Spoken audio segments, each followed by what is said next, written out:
വരുന്ന നിയമസഭാ തെരഞ്ഞെടുപ്പിൽ കേരളത്തിലെ എല്ലാ നിയമസഭാ മണ്ഡലങ്ങളിലും ബി.ജെ.പി. എൻ.ഡി.എ സ്ഥാനാർത്ഥികളുടെ വിജയത്തിനായി പ്രവർത്തിക്കുമെന്ന് ജെ.എസ്.എസ്.പി.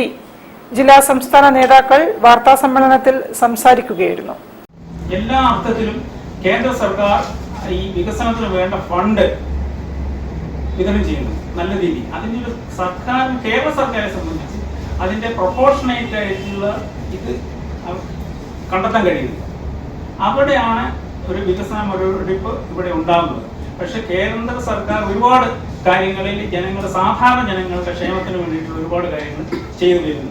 ജനങ്ങൾ ആഗ്രഹിക്കുന്ന തരത്തിലുള്ള സാമൂഹിക, രാഷ്ട്രീയ, സാമ്പത്തിക മേഖലകളിലുള്ള മാറ്റങ്ങൾ വരുത്താതെ ജനങ്ങളുടെ പ്രശ്നങ്ങളിൽ നിന്നും നിലവിലുള്ള രാഷ്ട്രീയ പാർട്ടികൾ അകന്നു പോകുന്ന സാഹചര്യത്തിൽ താഴെത്തട്ടിലുള്ള ജനങ്ങളെ ചേർത്ത് പിടിച്ച് പാർട്ടിയെ ശക്തിപ്പെടുത്തേണ്ടത് കാലഘട്ടത്തിന്റെ ആവശ്യമാണെന്ന് ജെ.എസ്.എസ്.പി. ഭാരവാഹികൾ പറഞ്ഞു.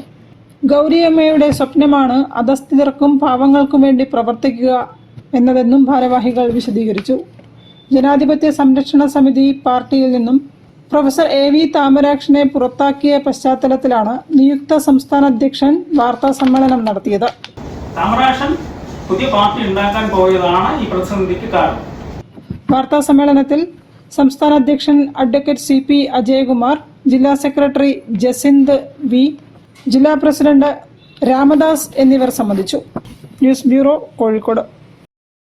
വാർത്തകൾ ചുരുക്കത്തിൽ നിങ്ങൾക്കായി അവതരിപ്പിക്കുന്നത് ക്യാൻസറിനെതിരെ പൊരുതാനായി കാലിക്കറ്റ് സിറ്റി സർവീസ് സഹകരണ ബാങ്കും MVR ക്യാൻസർ സെന്ററും സംയുക്തമായി അവതരിപ്പിക്കുന്ന ക്യാൻസർ ചികിത്സാ സഹായ പദ്ധതിയാണ് മാസ് കെയർ.